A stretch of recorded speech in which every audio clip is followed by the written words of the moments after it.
İyi günler sayın anneler ve babalar.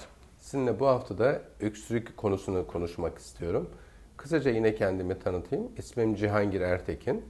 Çocuk hastalıkları uzmanıyım. Meslekte 34 yılım. Bu süre içerisinde bilgi ve tecrübelerimi sizinle paylaşmak istiyorum. Öksürük nedir önce? Öksürük aslında vücudumuzu korumaya yarayan faydalı bir refleks. Dışarıdan giren partiküllere karşı, yabancı cisimlere karşı, mikroplara karşı solunum yollarındaki reseptörler bir refleksle bunları dışarı atmaya çalışır. Akciğerlerdeki havayla birlikte bu zararlı maddeler dışarı atılır. Yani öksürük aslında bir temizleme reaksiyonu. Vücudun bir süpürme reaksiyonu. Bunun dışında öksürük birçok nedenle oluşabilir. Ama en başlı nedenleri bakteriler, virüsler, duman, toz, soğuk hava, onun dışında alerjenler, bunun dışında aşırı gülme, ağlama, psikolojik nedenlerle de yine görebiliriz ama en önemli tabii sigara. Sigarayı ben sizinle ayrı konuşmak istiyorum. Şimdi sigarada 1000'e yakın zehir tespit edilmiş. Ve sigara özellikle küçük çocukların akciğerlerinde büyüme hücreleri var. Bu büyüme hücrelerinin fonksiyonlarını azaltıyor. Bu nedenle de sigara içilen evde küçük çocukların akciğerleri yeterlice gelişmiyor. İkincisi, solunum yollarında mikropları temizleyen silyar dediğimiz tüylü hücreler var. Bu hücrelerin fonksiyonlarını azaltıyor. Bu şekilde yine vücuttaki balgam birikmesine, enfeksiyonun daha şiddetli geçmesine neden oluyor. Akciğerler yeteri gelişmediği için, buradaki bronş yolları da yeter gelişmediği için sigara içilen evdeki çocuklar bu nedenle ömür boyu yaşlılarına kadar varan sürecek solunum yolları sıkıntısına sahip olurlar. Zor tedavi edilirler. Bu nedenle benim anne babalardan ricam evde sigara kesinlikle içilmemesi. Ben bunu derken diyor ki anne baba banyoda içiyorum, tuvalette içiyorum, işte mutfakta içiyorum. Hayır efendim. Evin hiçbir yerinde içmeyeceksiniz. Balkona çıkacaksınız. Camın pencereyi açıp dışarı üflemek de çözüm değil. Mümkünse dışarı çıktığınız zaman elbiseye sinen sigara dumanı da çocuğa zararlı etkisi var. Üzerinize bir yağmurluk geçirin ya da bir şapka takın, saçınızda da sinmesin. Bu üzerinizdeki sinen duman, sigara dumanı da çocuğa dokunmasın. Dış ortamdan geldiğiniz vakit mümkünse hemen elbisenizi kapalı bir ortama koyun. Mümkünse bir duş alın ve bu çocuğa sigara dumanından, zararlı etkilerinden kurtarmış olursunuz. Mümkünse de çocuğunuz için, hadi kendiniz için değil bile ama bir yerde hayra vesile olacak belki, çocuğunuz için sigarayı bırakmak olacaktır. Biliyorsunuz sigaranın kansere kadar varan bir sürü etkileri ayrıca cabası. Aynı şekilde hamilelikte de sigara içmek aynı etkileri daha şiddetli bir şekilde ortaya çıkarıyor. Bazı ergen öncesi çocuklarda, çok mükemmelliyetçi çocuklarda, her şeyi yapmak isteyen çocuklarda psikolojik nedenle de öksürük görüyoruz. Bunlarda gündüz öksürük oluyor. Boğazdaki kort vokallerde bir geçici bir paralize oluyor. Bunu kulak burun boğaz hekimi teşhisine koyar. Ama gece bu öksürük yoktur. Bu zamanla da düzelir bu kişilerde. Şimdi bazı durumlar var. Öksürükte doktora gitmeniz gerekiyor. Bazen de gitmeyebilirsiniz. Şimdi küçük çocuklarda solunum yollarındaki kaslar zayıftır. Reseptörler de çok hızlı olduğu için dışarıdan giren genellikle virüsler olur ama diğer yabancı partiküller de olabilir. Ani bir hemen öksürük reaksiyonu gösterirler. Normalde gösterebilirler. Bu günde 10-11'i geçmeyen birkaç kez olan öksürükleri biz çocuklarda normal kabul ediyoruz. Ama bunu aşan bir öksürük varsa, bu sıklığı aşıyorsa, ard arda çocuğu bunaltıyorsa, beraberinde kusma varsa, onun dışında balgam çıkarma varsa, çocuğu gece kaldırıyor, öğürtüyor, gece uykularını bozan bir öksürük varsa, beklemeden çocuk hekimine gitmeniz gerekir. Ya da bir hekim arkadaşa gitmeniz gerekir. Bunun dışında bir şey daha bahsedeceğim ben size. Üst solunum yolu enfeksiyonlarında genellikle birkaç gün hafif bir öksürük olur. 7. güne doğru pik yapar ve 14. güne doğru genelde bir bu öksürükte azalma olur ve 14. günde kaybolur. Tüm öksürükleri, hastalığa bağlı öksürüklerde 3 haftanın sonunda bitmesini bekleriz. Eğer 3 haftanın sonunda öksürük bitmiyorsa, deminki anlattığım normal öksürük de olsa, o zaman hekim arkadaşların altta bir neden araması gerekiyor. Bunlar neler olabilir? İşte alerjiler, yabancı cisim olabilir. Onun dışında başka bir enfeksiyon olabilir. Ama genellikle de şunu görüyoruz. Böyle bir viral bir solunum yolu enfeksiyondan sonra solunum yollarında bir harabiyet gelişiyor bazı çocuklarda. Bu harabiyetin düzelmesi birkaç ay sürüyor. Bu çocukları yakın takip etmek gerekir. Yani çoğunda da herhangi bir şey çıkmaz. Diğer bir konu bağışıklık konusu.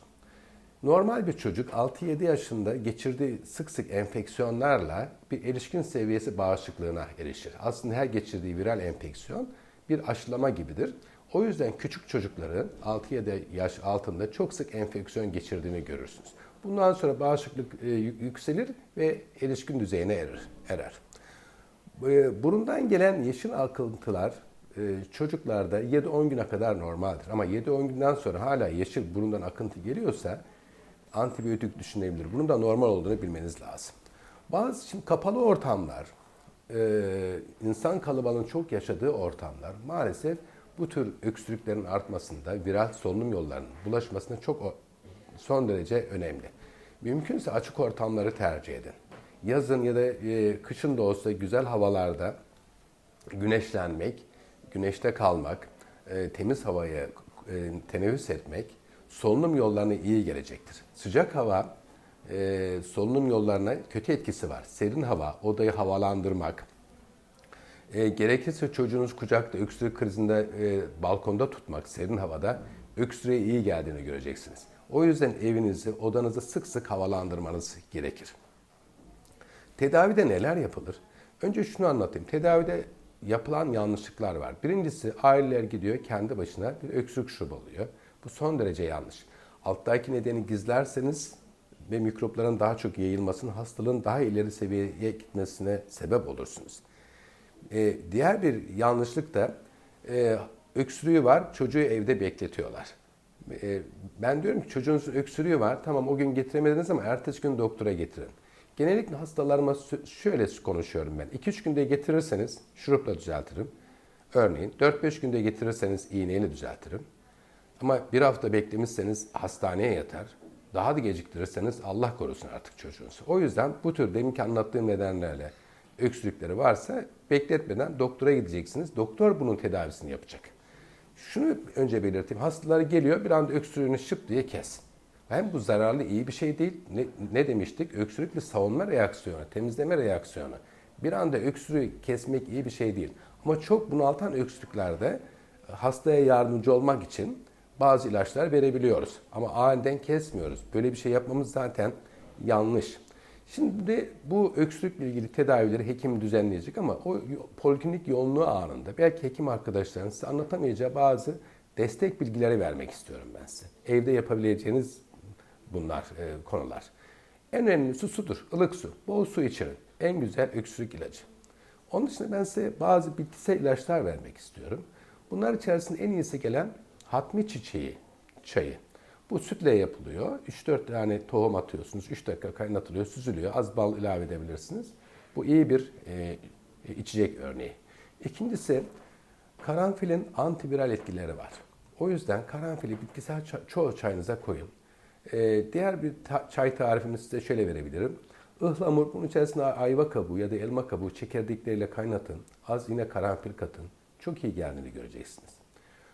Buna az zencefil de katabilirsiniz. Onun dışında diğer bir çay önerim ben size. Bir tane tarçın, 5-6 tane karanfil, 5-6 tane kuşburnu tanesi, yine az zencefil rendelerseniz bu da çok iyi yine bir çay tarifi olacak size. Bu tür çayların da solunum yollarında sekresyonu yumuşatıcı, öksürüğe iyi gelici etkileri var. Onun dışında benim size belirtmek istediğim üst solunum yolu enfeksiyonlarında çocuğu 45 derece 2-3 yastıkla yatırın. Bu solunum yollarını çocuğun rahat etmesini sağlayacak. Daha rahat nefes almasını sağlayacak. Diğer bir konuda odayı sık havalandırmanız. Demin bahsetmiştim. Serin tutun odayı. Sık sık havalandırın. Aşırı sıcak iyi gelmeyecek. Gerekirse odaya kalorifer üzerine ıslak havlular koyun. Çünkü odanın nemli olması da öksürüğe iyi gelecek. Şimdi en önemli konu ben size hangi durumlarda beklemeden acilen doktora gideceksiniz. Bunlardan bir tanesi nefes darlığı. Nefes darlığı nasıl anlarsınız? Normal bir çocukta göğsün inip kalktığını anlamazsınız insanda. Ama bir insanın çocuğun göğsü inip kalkıyorsa burun kanatları da açılıp kapanıyorsa nefes darlığı vardır. Beklemeden doktora gidiyorsunuz. Onun dışında hırlamalı, inlemeli solunumu varsa, çok huzursuz soluyorsa, onun dışında ani öksürük krizine girmişse çocuk hiçbir şey yokken, muhtemelen bir yabancı isim vardır, fındık fıstık yutma gibi. Ani bir öksürük krizine girer çocuğunuz. Onun dışında bir hışıltılı, vızıldayan, bir ıslık çalar gibi öksürük varsa, bu biraz zor duyulabilir. Kulağınızı dayayın çocuğun ağzına, bu sesi duymaya çalışın şüphelenirseniz. Bu durumda da acilen gitmeniz gerekiyor.